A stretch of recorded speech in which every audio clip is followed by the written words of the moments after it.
여러분, 요즘 대한민국이 사이비 종교로 떠들썩하죠. 그런데 이런 사이비 논란에서 절대 피해갈 수 없는 종교가 또 하나 있는데요. 바로 무당들이죠. 미신 같은데 전국 어디에나 있고 믿는 사람도 많은 이 무속신앙. 심지어는 정치계에서도 늘 수많은 의혹들과 화두를 몰고 다니는데 근데 정치인이 불교나 기독교를 믿는다고 하면 전혀 문제가 아닌데 왜 유독 무속신앙만 문제인 걸까요? 무속은 사이비라 생각하기 때문인 걸까요?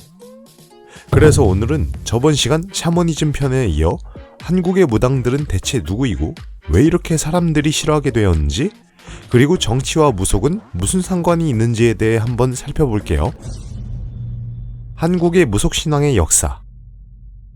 여러분, 우리는 정치인이 무속신앙을 믿는다고 하면 굉장히 화가 납니다. 그러나 반대로 정치인이 불교나 기독교를 믿는다고 하면 이 정도까지 혐오감이 들진 않는데요. 그 이유는 왠지 모르게 무속신앙은 사이비 같고 사기꾼들 같아서 그렇죠. 반대로 기독교나 불교는 오래된 종교들이고 많은 사람들이 믿는 주류 종교인 만큼 왠지 모르게 신뢰감이 가죠.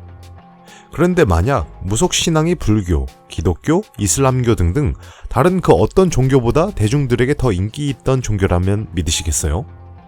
그리고 이 종교들보다 더 오래전부터 국정 운영에 영향을 끼치던 종교였다면요?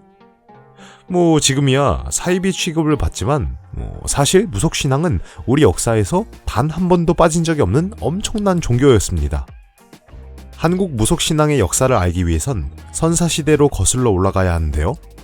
몽골 시베리아 지역에서 탄생한 샤머니즘을 믿던 부족들이 만주로 이주해 왔는데 이들이 고조선을 세우면서 샤머니즘이 한국에도 전파되어 국교까지 되었습니다. 고조선의 국교가 샤머니즘이었다고요? 아니, 교과서에서는 못 본 것 같은데요?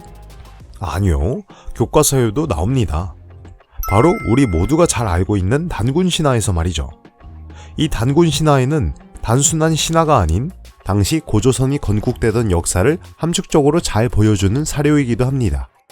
선사시대까지 여러 부족들로 흩어져 살던 인류는 청동기가 되자 힘센 부족이 약한 여러 부족들을 흡수 통일하면서 국가로 발전하게 되었습니다.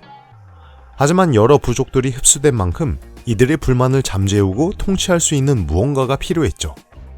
이에 인류는 종교를 통치의 수단으로 삼았습니다. 어떻게요? 바로 왕보다 더 권위자인 신을 끌어들여서요. 그래서 신과 소통하는 존재였던 샤먼들이 대중 앞에 나아가 내가 신으로부터 너희들을 통치할 권한을 위임받았다 라고 말했죠. 그러자 대중들은 이 말을 믿었고 그때부터 종교는 국가의 훌륭한 통치 수단이 되었습니다. 그리고 그것은 단군 신화도 마찬가지였는데요. 한민족의 고대 조상들은 몽골 시베리아 지역에서 내려온 북방계와 본래 이 땅에 살고 있던 남방계가 합쳐진 이들이었습니다. 그래서 북방계가 내려온 것을 단군 신화에선 환웅이 3,000명의 부하들을 거닐고 백두산에 내려온 것으로 그려졌던 것이죠.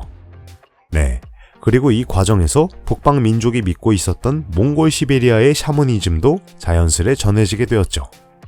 그 후 단군이 고조선을 세웠는데 고조선 또한 여러 부족들이 통합된 나라였던 만큼 이들의 불만을 잠재울 만한 통치의 명분이 필요했습니다. 그래서 고조선 또한 종교를 이용했으니 자신들이 믿고 있던 샤머니즘을 이용했죠. 이에 따라 샤먼은 고조선에서 중요한 위치로 올라서게 되었습니다. 왜냐하면 샤먼은 신과 소통하며 신의 메시지를 대중들에게 전달하는 이였기 때문에 샤먼의 입을 통해서만이 통치의 정당성을 설파할 수 있었기 때문이었거든요.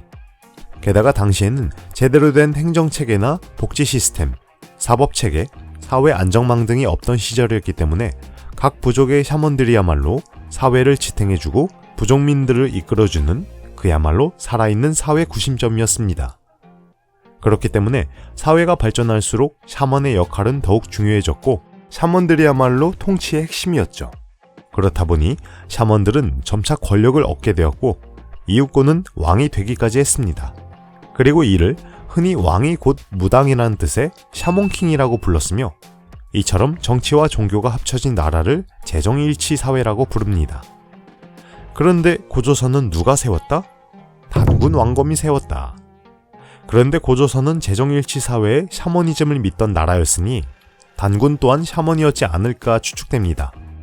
그래서 학자들은 단군 왕검의 단군이 무당이라는 뜻의 단골에서 온 말이었을 것이라고 추측합니다.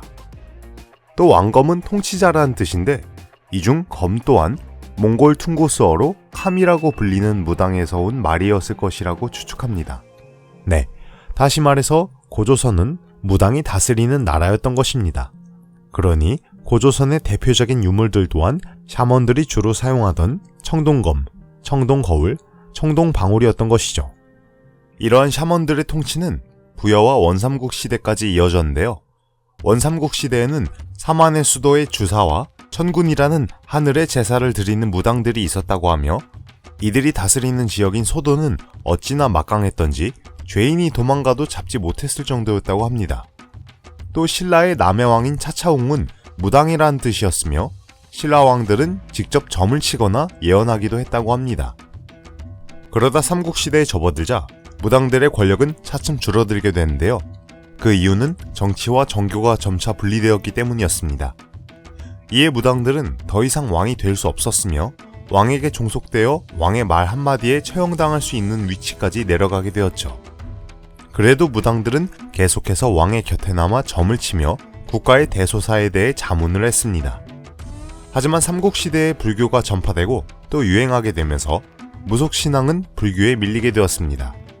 특히 불교를 좋아했던 신라가 삼국을 통일하니 한반도의 주류 종교는 더 이상 무속신앙이 아닌 불교가 되어버렸습니다.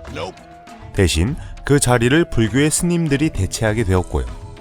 그래서 신라 말기에는 스스로 미륵이라고 불렀던 우리의 철태 형님, 궁예도 나왔던 것이고요.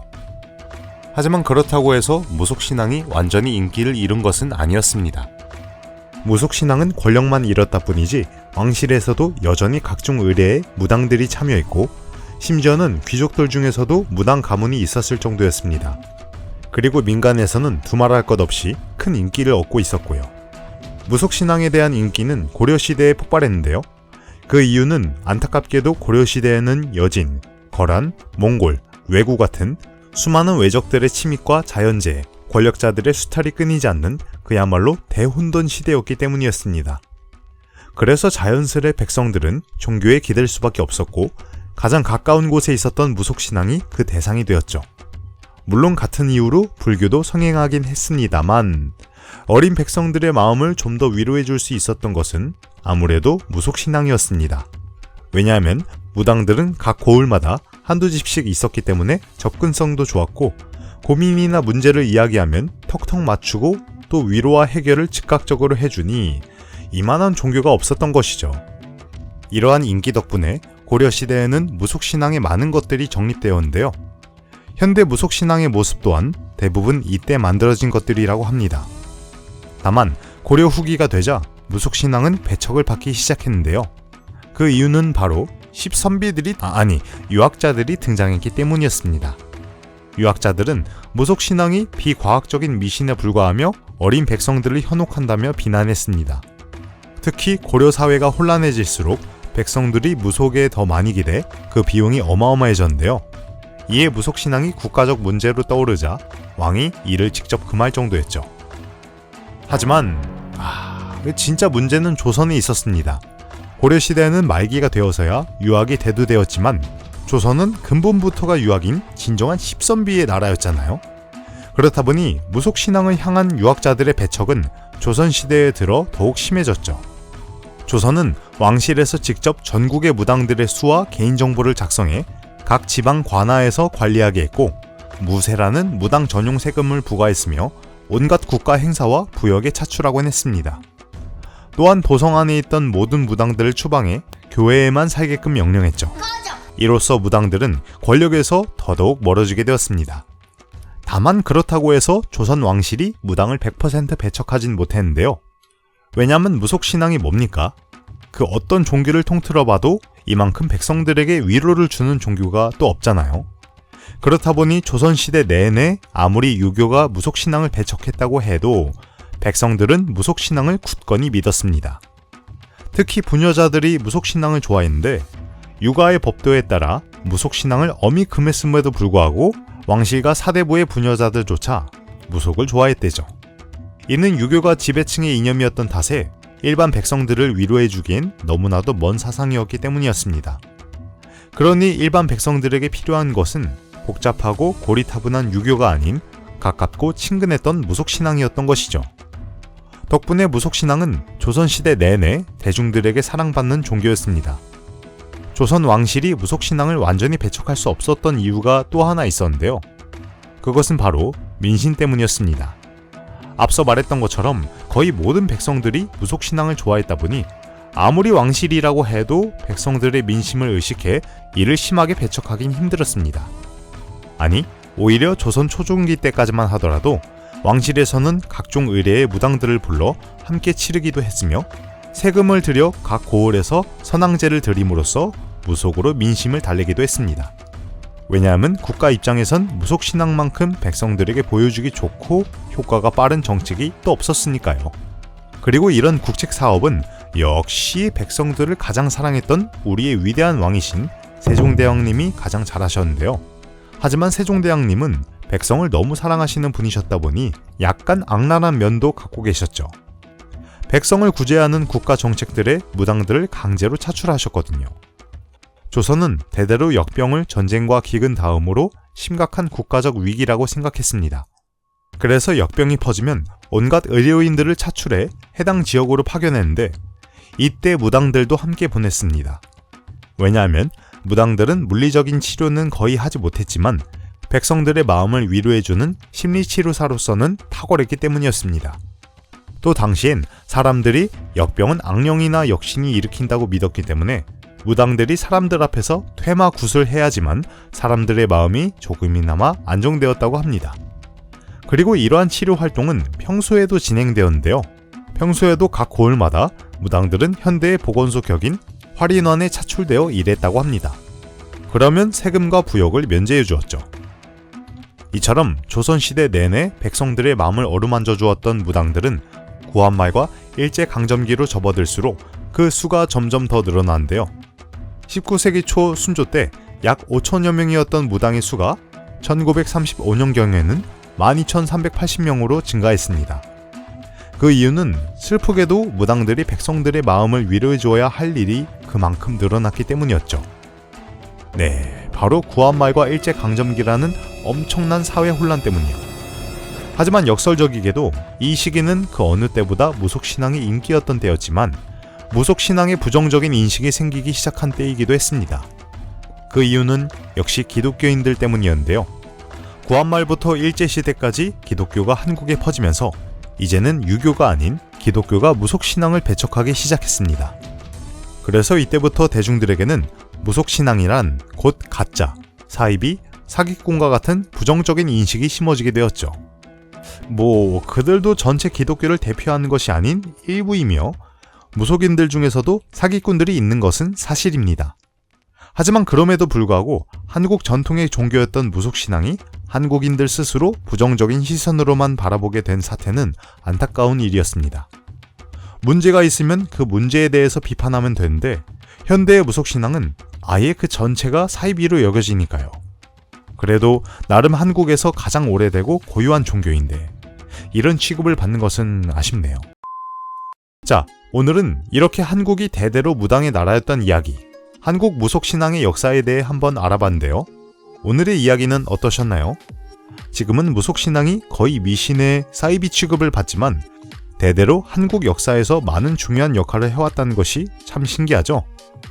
오늘 이렇게 한국의 샤먼인 무당에 대해 한번 알아봤으니 다음 시간에는 세계의 다양한 샤먼들, 샤머니즘에 대한 비판과 현대에도 샤먼들을 믿고 있는 수상한 사람들에 대해서 쇼츠로 만들어 한번 이야기해볼게요. 오랑의 판타지 사전, 세계의 샤먼들 편에서 계속